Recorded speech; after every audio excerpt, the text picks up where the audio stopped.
பாவாடை நாடை வளர்த்துப்பாரு தூக்கிப்பாரு உங்களுக்கு வந்து திராவிட நாடு தெரியும்னு ரொம்ப ஒரு கொச்சியா பேசினது வரலாறுலாம் உங்களுக்கு தெரியும். மதுரையில் இந்திரா காந்தி தேர்தல் பிரச்சாரத்துக்கு வரும்போது இந்திரா காந்தி மண்டையை ஒடிச்சு ரத்தம் கொட்டுக்கும் போது அப்போ சொன்னார் அவர் ரத்தம் வந்து மண்டை ஒடிச்சு கொட்டல வந்து மாதவிடாய் இருக்குன்னு சொன்னார். அப்போ அதுக்கு என்ன விளக்கம் சொல்றீங்க? ராஜீவ் காந்தியும் ஜெயலலிதாவும் ரெண்டு பேரும் லிவிங் டுகெதரில் இருக்கிறாங்கன்னு ரொம்ப கொச்சியா பேசினார் கலைஞர் கருணாநிதி அவர்கள்.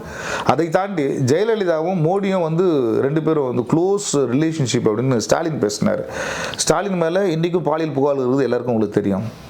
உதயநிதி அவர்கள் வந்து அவர் கார் ரேஸ் நடத்து யாருக்குன்னு தெரியும் உங்களுக்கு. அவர் தொடர்ச்சியாக வந்து நிறைய பெண்கள் பிரச்சனையில் மாட்டுறது உங்களுக்கு எல்லாருக்கும் தெரியும். அவர் ஏன் பால் டாயில் குடிச்சாருன்னு தெரியும். அவர் வந்து எந்த நடிகை பேரையோ யாரு பேரையும் குறிப்பிட்டு பேசல. மத்தியில் அவருக்கு ஒரு கெட்ட பேரை உண்டாக்கணுன்ற நோக்கத்திலேயே அதுவும் சட்டமன்ற நாளைக்கு கூடுற நேரத்தில் அவர் அரெஸ்ட் பண்ணி இதெல்லாம் ஏன் இவ்வளோ விஷயங்கள்?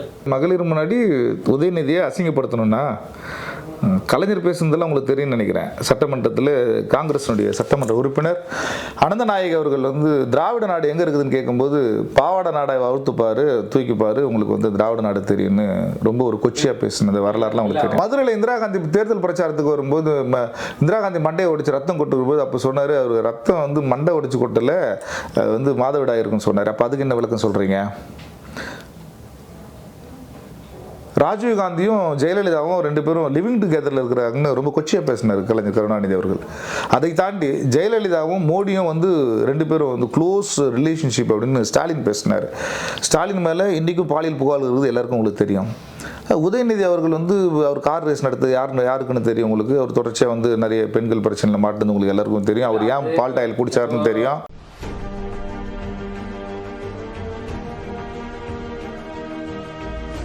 ஆல்டாயில் குடிச்சது கார் ரேஸ் நடந்தால எந்த ஒரு ஆதாரமும் இல்லாம எல்லா அவர் இது நிரூபிக்கல. அவர் மறுக்கலையே. இப்போ விஜய் மேல ஏங்க என் மேல குற்றச்சாட்டு நான் மறுக்கணுங்க. நான் வந்து அது வந்து மறுக்கணும். கார் ரேஸ் நீங்க சொல்றீங்க. ஆமா. அதுல என்ன ஒரு நிரூபிக்கப்பட்டது? சும்மா இப்ப விஜய் அவர்கள் மேல கூட உண்மையா என்னன்னு தெரியாது. ஆனா திரிஷான்னு சொல்றாங்களே தவிர உண்மையா நிரூபிக்கப்படல. அந்த கூட்டத்துல கீழே இருக்கிறவங்க திரிஷான்னு கத்துறாங்க. அதுக்கு இவர் சொல்றாரு தண்ணி எங்க வரணுமோ அங்க வரல, ஆனா எங்க போகணுமோ அங்க போகுதுன்னா அப்ப கீழே இருந்து சொல்றாங்க இல்லையா? அவங்க சொல்றதானே நீங்க கமெண்ட் பாஸ் பண்றீங்க. அது மாதிரிலாம் சொல்லக்கூடாது. தனிப்பட்ட நபரை விமர்சனம் பண்ணக்கூடாது. ஒரு நடிகை அவங்களை வந்து இந்த இடத்துல வந்து கொச்சியா பேசக்கூடாதுன்னு யார் சொல்லணுது? ஒரு கட்சியுடைய தலைவர் நீங்க, முன்னாள் துணை முதலமைச்சர், முன்னாள் விளையாட்டுத்துறை அமைச்சர், நீங்க அட்வைஸ் பண்ணணும். அப்போ நீங்க அட்வைஸ் பண்ணாம அவங்க சொல்றதுக்கு நீங்களும் கூட சேர்ந்து கமெண்ட் பாஸ் பண்றீங்கன்னாக்கா அதுக்கு ஆக்ஷன் எடுப்பாங்க தான். தனிப்பட்ட விமர்சனம் யாரும் பண்ணக்கூடாதுங்க. இப்போ நான் ஒரு விமர்சனம் வைக்கிறேன். கலைஞர் கருணாநிதியுடைய ரெண்டாவது மனைவிக்கு பிறந்த பையனுடைய பையன் தான் உதயநிதி ஸ்டாலின் ஒரு தனிப்பட்ட விமர்சனம் வச்சா உங்களுக்கு எவ்வளவு வலிக்கும்? அது எவ்வளவு வந்து ஒரு கசப்பான ஒரு உணர்வா இருக்கும் உங்களுக்கு. அது ஒரு யாரையும் வந்து அவங்க ஃபேமிலியில் எல்லோருடைய ஃபேமிலியிலும் பிரச்சனை இருக்கும். வீட்டுக்கு வீடு வாசப்படின்னு சொல்லுவாங்க. யாரையும் கொச்சப்படுத்தக்கூடாது. அதுவும் ஒரு நடிகை அவங்க ஒரு பாப்புலாரிட்டி. அவங்கள போய் நம்ம வந்து இந்த இடத்துல மென்ஷன் பண்ணி பேசுறதுக்கு என்ன அவசியம் இருக்குது? என்ன தேவை இருக்குது? நீங்க போராட்டம் பண்ணது சரி, கர்நாடகாவிலேருந்து காவிரி நீர் கொடுக்கல, அதுக்காக போராட்டம் பண்றீங்க. விவசாயிகளுக்காக சரி. தேர்தல் மேனிஃபெஸ்டோல நீங்க ஒரு விஷயம் பாருங்க. விவசாயிகளுடைய பயிர்க்கடன்கள் தள்ளுபடின்னு ஒரே ஒரு வாக்குறுதி தரலங்க திமுக. ஆனால் நாங்கள் விவசாயிகள் பக்கம் நிற்கிறோம்னு சொல்றாங்க. விவசாயிகளுடைய பயிர்க்கடன் தள்ளுபடின்னு சொன்ன ஒரே கட்சி தமிழக வெற்றி கழகம் தான். தமிழக முதலமைச்சர் ஜோசப் விஜய் தான் ஆட்சிக்கு வந்த பிறகு முதல் கையெழுத்து அதான் பண்ணார். உங்களுக்கு எல்லாரும் தெரியும். இல்ல அவர் தெளிவா சொன்னாரு சிறு குறு விவசாயிகளுடைய கடன் தள்ளுபடி அவ்வளவுதான் சொன்னார். 7.4% அது மட்டும் தான் தள்ளுபடி பண்றேன்னு சொன்னாரு. 6500 கோடி ரூபாய் தள்ளுபடி பண்ணியிருக்காருங்க. தேர்தல் வாக்குறுதியிலே சொல்லலைங்க விவசாயிகள் நலனுக்காக. மேனிஃபெஸ்டோ சொல்லவே இல்லையே. நீங்க திமுக சட்டமன்றத்தில் ஒத்துக்கினாங்களே, நாங்க வாக்குறுதி கொடுக்கவே இல்லையே பயிர்க்கடன் தள்ளுபடி. நீங்க தான் சொன்னீங்க. நான் தான் சொன்னேன் நாங்கள் தள்ளுபடி பண்ணிட்டேன்னு சொல்லிட்டாரு. ஒரே ஒரு விஷயம் மட்டும் உங்களுக்கு வந்து சொல்றேன். ஏன் இன்னைக்கு வந்து உதயநிதி ஆகட்டும், சீமான் ஆகட்டும், ஸ்டாலின் ஆகட்டும், எடப்பாடி ஆகட்டும், இன்னைக்கு திமுக இருக்கிற அத்தனை பேர் குறுநில மன்னர்கள் ஆகட்டும், முன்னாள் அமைச்சர்கள் ஆகட்டும், இந்நாள் சட்டமன்ற உறுப்பினர் ஆகட்டும், ஏன் அவங்க கொதிக்கிறாங்கன்னா தமிழக வரலாற்றிலேயே கட்சி ஆரம்பித்து 2 வருடங்களில் கிட்டத்தட்ட 1,78,00,000 வாக்குகள் பெற்று மிகப்பெரிய ஒரு புரட்சியை செய்த ஒரு ஜனநாயகன் தளபதி ஜோசப் விஜய் அவர்கள் தான். அது அவங்களால ஏற்றுக்க முடியல. விஜய் வந்து முதலமைச்சராக பார்க்க அவங்களுக்கு முடியல. பொறாமை, பொச்சரிப்பு, அந்த கோபம், காழ்ப்புணர்ச்சி, வஞ்சகம், வெறி இதெல்லாம் தான் அவங்களை இப்படிலாம் பேச வைக்குது. அவருடைய தனிப்பட்ட வாழ்க்கையை பேச வைக்குது. அவர் கூட ஒரு நடிகை இணைத்து பேச வைக்குது. அவங்க வீட்டில் வந்து அவங்க மனைவி இல்லை, அவங்க பையன் இல்லைன்னு பேச வைக்குது. சின்ன பையன் அக்ஷய்னு ஒரு பையன், விளாத்திக்குளத்துடைய எம்எல்ஏ மார்க்கண்டியோட பையன், அவன் சொல்றான் எனக்கு எங்க அப்பா வேணும், எங்க அப்பா எங்க கூட தான் இருக்கிறாருன்றான். இது அப்ப அவனுக்கு யார் சொல்லி கொடுது? அந்த நெஞ்சை யார் ஊட்டுறது? திமுக தாங்க. திமுக ரொம்ப கொச்சையா பேசுவாங்க. அந்த அதிகாரத்தின் அந்த உச்சாணி கொம்பில் இருந்ததுனால அவங்களால கீழே வர்றதுக்கு இன்னமும் அவங்க அமைச்சர்களாகவே முதலமைச்சர்களாகவே பார்க்கப்படுறாங்க. அதுதான் அவங்க கிட்ட ஒரு பெரிய தவறு.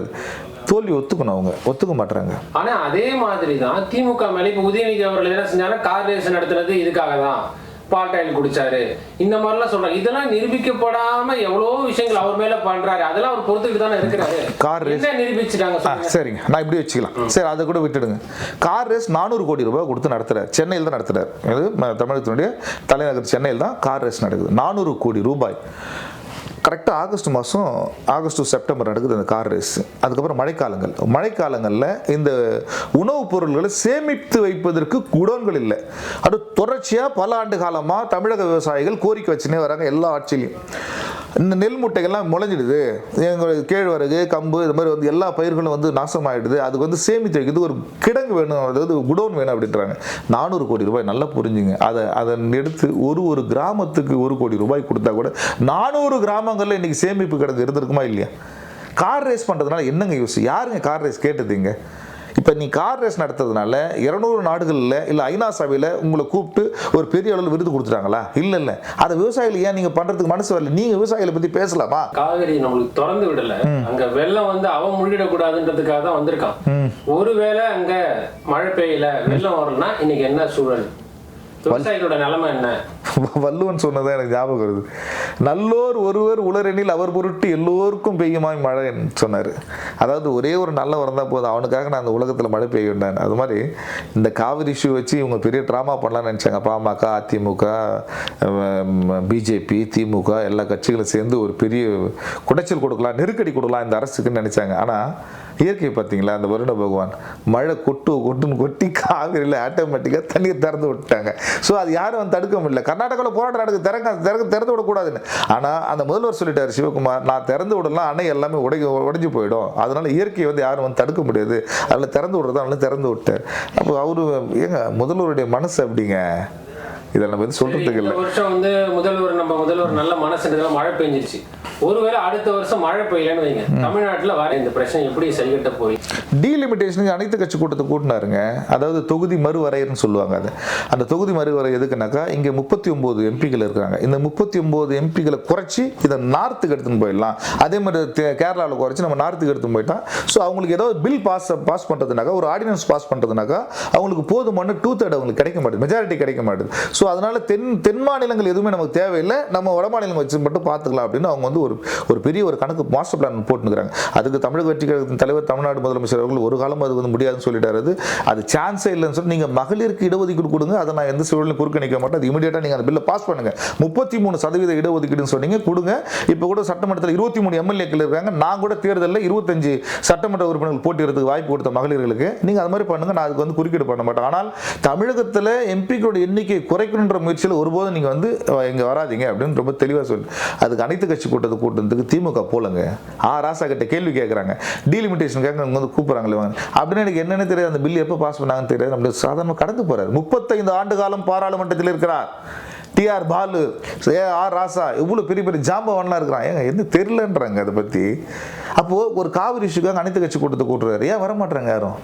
அவர் கூட்டம் எல்லாம் அனைத்து கட்சி அவர் இதை விட வெளிப்படையா என்னங்க சொல்றது, தனி மனிதன், நான் அவமானங்களை சந்திக்க தயாராக இருக்கிறேன், என்னை வளர்த்த தமிழ்நாட்டுக்கு நான் ஒருபொழுதும் தலைகுனிவை ஏற்படுத்த விட மாட்டேன், அதுக்காக நான் தலை குனிஞ்சாலும் பரவாயில்ல அப்படின்னு அவர் நேரம் நான் கர்நாடகாவில் போய் முதல்வர் சந்திக்கிறேன். இரு நாடுகள் பகை நாடுகளே பேசி ஒரு பிரச்சனை தீர்க்கிறாங்க, அப்போ இரு மாநிலங்கள் தீர்க்கிறது என்ன, நான் போய் பேசுகிறேன், அவர் தரலனா பரவாயில்ல, நான் அசிங்கப்பட்டு வந்தாலும் பரவாயில்ல, வெளிப்படையாக சட்டமன்றத்தில் பேசுறாருங்க, ஒரு தாயுள்ளம் கொண்டு அவரை பாராட்டுனுங்க எல்லாருமே. இதுவரை எந்த ஒரு முதல்வரும் எடுக்காத ஒரு துணிச்சலான முடிவு அது, கர்நாடக முதல்வரை சந்திக்கக்கூடிய முடிவு.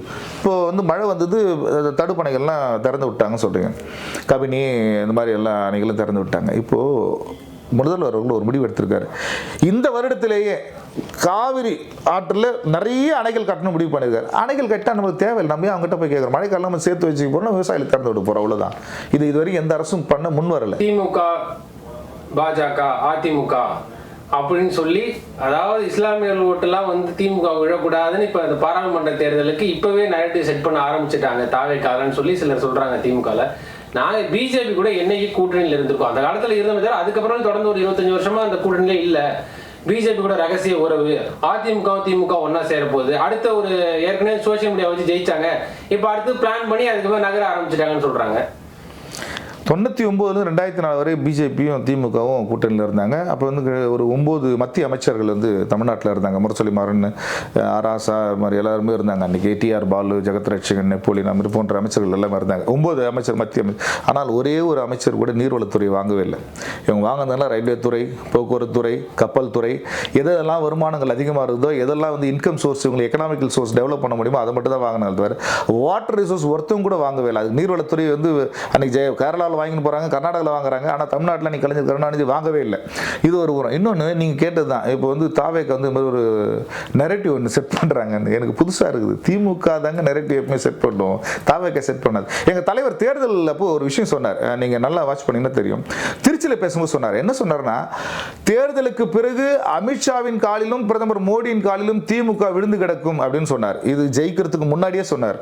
அன்றைக்கு இவர்கள் பிஜேபியுடன் கூட்டணி வைத்துக் கொள்வார்கள், இல்லை என்றால் கள்ள உறவு வைத்துக் கொள்வார்கள் சொல்லிட்டு ரொம்ப வெளிப்படையாக சொன்னார். அதுதான் இன்னைக்கு நடக்குது. இன்னைக்கு பிஜேபி, அதிமுக, திமுக மூவரும் ஒரு கள்ளக்காதலர்கள். இவங்க எல்லாருமே தாவேக அரசை எப்படியாவது வந்து குறை சொல்லணும், அந்த ஆட்சி எப்படியாவது கலைக்கணும், அந்த ஆட்சி எப்படியாவது கவிழ்க்கணும், அந்த ஆட்சி மேலே தொடர்ந்து வெறுப்பு கொட்டணும், மக்கள் மேலே வந்து இந்த தாவேக வந்து ஒரு களங்கத்தை ஏற்படுத்தணும்னு ரொம்ப துடியா துடிச்சுக்கிறாங்க. அது ஒருபோதும் நடக்காது. ஏனென்றால் தமிழக மக்கள் முழுவதுமாக தளபதி சி ஜோசப் விஜய் அவர்களை நம்பி இருக்கிறார்கள். ஒருபோதும் அவர் கைவிட மாட்டார். தமிழக மக்களும் அவரை கைவிட மாட்டார்கள். சங்கீதா அவர்கள் வந்து இந்த விவாகரத்து கேஸ் வந்து இது பண்ணியிருக்காங்க. முதல்வர் ஆனதுக்கு அப்புறம் வந்து ஏதோ ஒரு ப்ரெஷர் கொடுத்து பண்ணியிருப்பாரு போறாங்க. அதுக்கெல்லாம் ஒரு பையன் தெளிவாக பேசினாருங்க. ஜேசன் சஞ்சய் வெளிப்படையாக பேசினாரு. நான் ஹாலிவுட்டில் படம் எடுத்தால் நீங்கள் யாரை ஹீரோவை போடுவீங்க? எங்கள் அப்பா தான், வேறு யாரும் நான் மைண்ட் செட்டில் வைக்கவே இல்லை அப்படின்ட்டு. அப்போ அவங்களுக்குள்ள வந்து ஒரு காம்ப்ளிகேட்டட் இருந்தால், ஒரு கான்ட்ரவர்சி இருந்தாக்கா அவங்க அப்பா பேச்சு எடுக்க வேண்டிய அவசியம் இல்லையே. இது ஒரு தனிப்பட்ட பிரச்சனை, ஒரு குடும்பத்துடைய பிரச்சனை. அவங்களுக்குள்ள என்ன கான்ட்ரவர்சின்றது அவங்க 2 பேருக்கு மட்டும்தான் தெரியும். ஒருத்தரை மிரட்டி பணி வைக்கிறதுன்றது இது வரைக்கும் எனக்கு தெரிஞ்சு தமிழக வெற்றி தலைவருக்கு இல்லை. அன்பால் வேணால் பேசுவார், அன்பின் மொழியில் வேணால் பேசுவார். அவருடைய வந்து அந்த உடல் மொழி கூட பார்த்தீங்கன்னாக்கா ஒரு அன்பால் தான் இருக்கும். நீங்கள் சட்டமன்றத்தில் பார்த்துருப்பீங்க, ரொம்ப சைலண்டாக இருப்பார். எவ்வளோ பேசுவாங்க, எவ்வளோ வந்து அவர் கேள்வி கேட்பாங்க, எவ்வளோ கலாய்ப்பாங்க, பேசுங்கன்னுவாங்க. ஜூலி நேற்று வந்த பொண்ணு ஜூலி கூட பேசவே மாட்டார். முதல்வர் பேச சொல்லுங்க, வாயத்தார முதல்வர் அப்படிங்கிறது. அவர் எந்த ஒரு விஷயத்துக்காக யாருக்கிட்டையும் போயிட்டு ரொம்ப ஒரு இதுவரைக்கும் நீங்கள் பேட்டியில் நிறைய பேர் பார்த்துருப்பீங்க, சினிமா நண்பர்களே சொல்லுவாங்க, அவர் ரொம்ப சைலண்ட்டு. ஒரு இடத்துல உட்காந்துருப்பார், யோகா பண்ணுற மாதிரியே இருப்பார், நிறைய திங்க் பண்ணுவார், அளவாக தான் பேசுவார், யாருக்கிட்டையும் வந்து அதட்டி கூட பேச மாட்டார். அப்போ கட்டின மனைவியை பிள்ளைகளை மிரட்டி வந்து ஒரு கேஸை வந்து விட்ரா பண்ண வைக்கணும்னு அவருக்கு நெசசரி எதுவுமே கிடையாதுங்க. அவங்களுக்குள்ள காம்ப்ரமைஸ் ஆயிடுச்சு, அவங்க குடும்பத்துக்குள்ள எல்லாம் ஒற்றுமை ஆயிட்டாங்க. அதனால கேஸ் விட்ரா பண்ணிட்டாங்க. ஸோ இதுக்கப்புறம் அவங்க எல்லாரும் வந்து சேர்ந்து வாழ போறாங்க.